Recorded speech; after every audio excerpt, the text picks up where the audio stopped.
So this raga, this piece of music, the notes that we've tuned to are aligned to the morning. It's called Bhairavi. And they create like I said, they match the mood.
Raga is usually pretty long, 15 minutes to 45 minutes or even longer, and it has various parts and movements like a symphony does.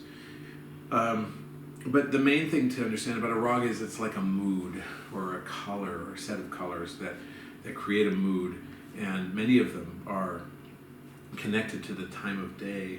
So there's, for instance, a special raga for midnight, a midnight raga, that you would ideally play at midnight because it would then sort of have the power of that time of day.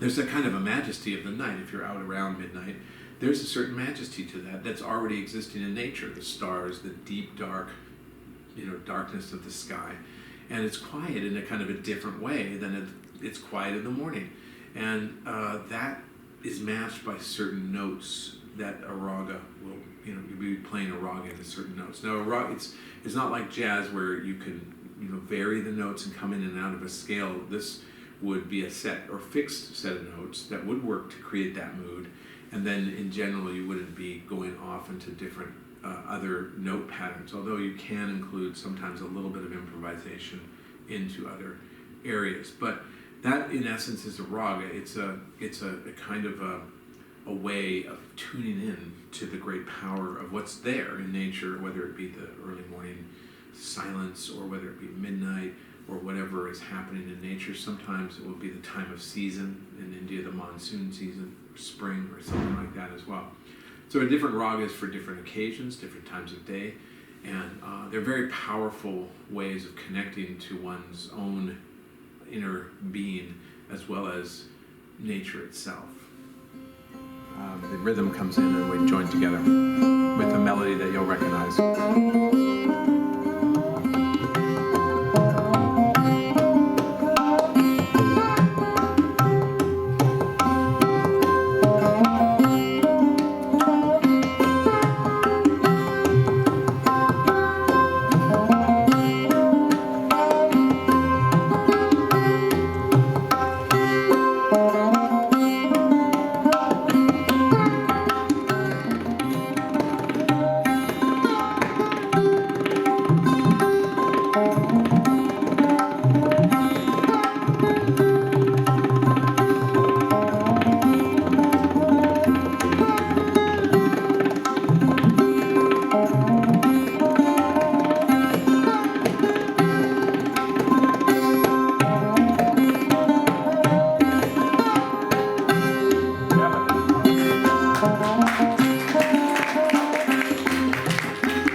over.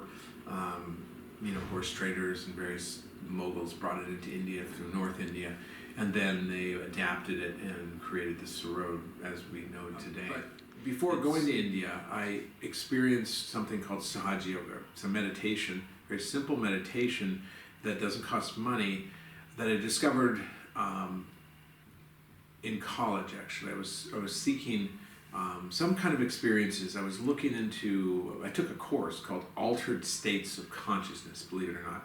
So it was a survey course of all kinds of different things that, tried to understand, how to move objects with your mind, or, everything from Jungian psychology to Buddhism and Vedic scriptures. And so at the end of that course, I was quite down because I didn't find what I was looking for, that joy of the spirit, in the books and all of those studies of all of those great and different types of pursuits. Some of them legendary and old and well documented, like Buddhism, and others were a little bit more new agey, but none of it really gave me the feeling. So at that moment I saw a poster for a program called Sahaja Yoga, and I gave it a call and I gave it a try, and I amazingly started to feel what they described. Not right away, but I felt what they described, which is a living energy, a vibration on my fingertips, in the palm of my hand, and in my body. I could start to feel my chakras, there's 7 of them, come alive, as well as an energy called the Kundalini, which is ancient, that rose up through my subtle system and then out the top of my head, which is the 7th chakra, the Sahasrara, or crown chakra. And I couldn't deny it. I could feel it. Again, it took me a little while. I did practice it. I didn't just try it once and then forget about it. I practiced it at home for a couple weeks, and then I could undeniably feel this energy on my fingertips. So I took to it, being at the ripe old age of 21. Whatever was inspiring, I didn't hold back. So I took to it, and I started to learn about India, because this is a lot of ancient knowledge that has been known for many thousands of years in India, and ultimately then traveled to India, and at that point started to listen to Indian classical music. And it was like the soundtrack of my seeking at that point. So my seeking shifted from being kind of like in a dark room, not really knowing, and fumbling around and trying this and trying that, to having sort of a room that I could see everything in. And then I felt like there was a new frontier. The new frontier was really not outside of me, but inside of me. And the best accompaniment for that new part of my journey was Indian classical music. Because it was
tradition, actually, of many great storytellers, and also ancient saints and sages who did actually travel throughout the world to really connect with people and talk about this great experience. And this has been happening for thousands of years.